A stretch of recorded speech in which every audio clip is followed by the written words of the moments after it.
필쌤TV 구독자 여러분 안녕하십니까? 머니트레이너 필쌤입니다. 자, 오늘 이 시간에는 1억 모으고 난 다음에 어떻게 해야 되냐라는 질문들이 굉장히 많은데 1억을 모으고 나서 생기는 인생의 변화들. 그런데 1억 모았는데 별로 변화가 없던데요? 라고 얘기하시는 분들도 있거든요. 자, 그럼 이렇게 한번 해보시기 바랍니다. 자, 1억 만들고 난 이후에 인생의 변화에 대해서 말씀드리도록 하겠습니다. 자, 인생은 세 권의 문제집이다 이런 말씀을 계속 드리고 있죠. 보통 우리가 얘기할 때 성장기, 그리고 활동기, 그리고 노후기라고 하는 문제집을 풉니다. 자, 그런데 성장기라고 하는 것은 우리가 30세까지인데 보통 이거는 부모님이 함께 풀도록 도와주십니다. 자, 그러나 중요한 것은 인생의 두 번째 문제집인 활동기와 세 번째 문제집인 노후기는 혼자 풀어야 된다라는 거죠. 요즘 마처 세대라는 말이 유행하고 있는데요. 마처 세대가 뭐냐? 부모를 부양하는 마지막 세대이자 자녀에게 부양을 받지 못하는 처음 세대다라는 뜻입니다. 보통은 1950년대 중반부터 1960년대 중반까지의 세대를 우리가 마처 세대라고 하는데 사실 필쌤은 이것보다는 조금 더 뒤의 세대지만 저도 사실 마처 세대가 아닌가. 그래서 이런 마처 세대들이 어떻게 보면 굉장히 고민들이 많이 있고요. 첫 번째 문제집부터 두 번째 문제집 그리고 세 번째 문제집 이런 이야기 할 때 가장 중요한 게 두 번째 문제집입니다. 두 번째 문제집이 가장 중요한 이유는 지금 그림처럼 우리가 인생을 살다 보면 소비가 소득보다 많아지는 때가 두 곳이 있습니다. 자, 이 두 곳이 어디냐? 부모님 지원이 없었다면 마이너스가 날 수 있는 성장기.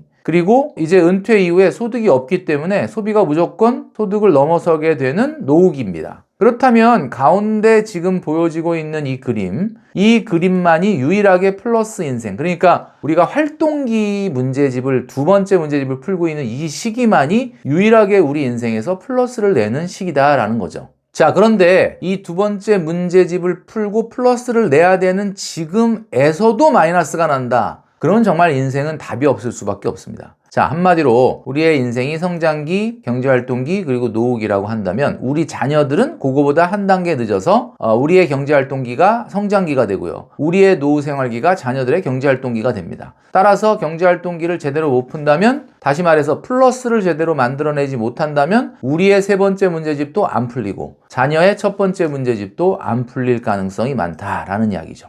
자, 그래서 플러스의 인생을 위해서 우리가 첫걸음을 가져가야 되는. 그러니까 나는 월급을 타는데도 이상하게 지금 두 번째 문제집이면 플러스라고 그랬는데 플러스가 안 나요. 내가 사회초년생이라 그런가? 아니면 내가 월급이 적어서 그런가? 이렇게 이야기하시는데 그것은 사회초년생이든 월급이 많고 적고 떠나서 플러스가 안 된다는 것은 대단한 문제점이 있는 겁니다. 자, 그래서 최소한 아무리 월급이 작다고 하더라도 7년에 지금 화폐 가치로 1억 정도는 모을 수 있어야 된다라고 말씀드렸죠. 7년에 1억. 자, 그러면 매년 2% 정도의 인플레이션을 적용했을 때 1억 곱하기 1 플러스 0.02의 7제곱, 그러니까 금액으로는 1억 1,520만 원 정도가 모여야 됩니다. 그런데 나는 월급이 워낙 적기 때문에 어렵다라고 하지만 아무리 적더라도 95만 원 정도는 저축을 해야 된다라고 말씀드렸습니다. 그 95만 원을 매년 10만 원씩 증액하면서 저축을 했을 때 7년 후에 지금 현재 화폐 가치로 1억 500 정도를 타게 되죠. 자, 1억 500이면 500만 원은 본인을 위해 보상을 한다고 하더라도 1억은 이제 플러스 인생을 더욱더 발전시키기 위해서 다시 한번 재투자가 돼야 된다라고 말씀드릴 수 있습니다.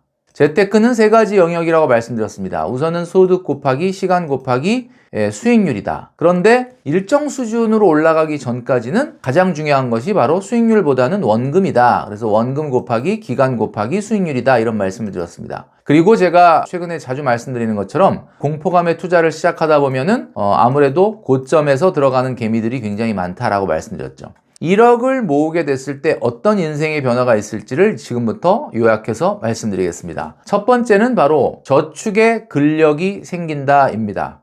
우리가 1만 시간의 법칙이라는 게 있죠. 어떠한 일을 1만 시간 정도 집중해서 하게 되면 나름대로 내공이 생기게 된다. 자, 저축도 우리가 1억 만들기를 한다면 뭐 빨리 만드는 사람이야 뭐 3년 안에도 만들 수 있겠지만 대부분의 사람들은 4년, 5년, 6년 정도의 긴 시간이 걸립니다. 이렇게 오랜 시간이 걸리는 1억 모으기. 자, 과연 1억 모으기가 딱 되고 난 다음에 어떤 사람이 이제 1억 모았으니까 나는 그동안에 160만 원, 170만 원, 180만 원 이렇게 저축을 하던 그 근력이 있었는데 자, 이제부터 1억 모았으니까 난 저축 안 할 거야. 다 쓸 거야. 이런 사람이 있을까요? 처음에는 50만 원, 60만 원 저축하는 것도 버겁다고 느끼고 부담스러웠었는데 이제는 내가 1억을 모을 정도로 3년, 4년, 5년, 6년을 저축을 해오다 보니 이제는 뭔가 내공이 생기게 되고 저축의 근육이 생기게 된다. 우리 인생에서 버는 돈의 상당 부분을 이렇게 저축할 수 있는 습관이 들였다. 저축의 근육이 생겼다라는 것은 엄청난 삶의 변화다라고 말씀드릴 수 있습니다. 자, 두 번째는 말이죠. 자본소득이 생긴다입니다. 자본소득이라고 하는 것은 내가 근로소득 외에 내가 가지고 있는 자산에서 나오는 굉장히 의미 있는 소득을 얘기하는 거죠. 자, 1억 정도 모았다라고 한다면 적어도 1년에 300에서 400 정도는 근로소득 외에 자본소득이 나오게 됩니다. 우리가 보통 연봉을 500만 원만 더 줘도 회사를 옮기는 분이 있거든요. 그렇다면 1억 모은 사람이 저축을 한다는 것은 저축에서 나오는 이자뿐만 아니라 투자에서 나오는 투자 수익률뿐만 아니라 안정적으로 1억이 가져다주는 자본소득이라는 것이 생긴다. 그래서 이 자본소득 때문에 굉장히 어떻게 보면 자신감이 생길 수가 있겠죠. 자, 세 번째는 말이죠. 제가 자주 말씀드리는 내용이지만 인생의 가능성이 증가한다입니다. 자, 우리 인생은 말이죠. 지금은 아무리 괴로워도 다음 달, 내년, 내후년 뭔가 시간이 가면 갈수록 내 인생에 뭔가 조금씩 변화가 생기고 뭔가 성장 발전한다라는 가능성만 생겨도 지금 아무리 힘들어도 살 수 있습니다. 다만 지금은 편안하게 침대에 누워있고 소파에 누워있더라도 내일이 보이지 않거나 다음 달이 보이지 않거나 내년이 보이지 않는다면 지금 굉장히 괴로울 수밖에 없는 거죠. 가능성이 증가한다라는 것은 우리가 1억 정도의 자본을 모은 사람은 언제든지 독립을 할 수가 있고 언제든지 결혼을 할 수가 있고 언제든지 청약을 할 수가 있고 언제든지 창업을 할 수가 있고 언제든지 투자를 할 수가 있습니다. 제가 지금 말씀드렸던 이런 것들은 일정한 자본이 없다면 머릿속에 꿈도 꿀 수 없는 일들이다. 말 그대로 1억 정도를 모은 사람이면 내가 인생의 자율성이 그만큼 증가한다라는 겁니다. 인생은 세 가지가 증가해야 행복하다라고 말씀드렸죠. 우리 뇌는 말이죠. 어제보단 오늘이, 오늘보단 내일이 유능해졌을 때, 성장 발전했을 때 행복을 느낀다고 합니다. 내가 성장한 만큼 소득이 늘어나고 자산이 늘어나고 돈이 많아진다는 것은 미래에 내가 선택하고 결정할 수 있는 것들이 많기 때문에 자율성이 증가한다.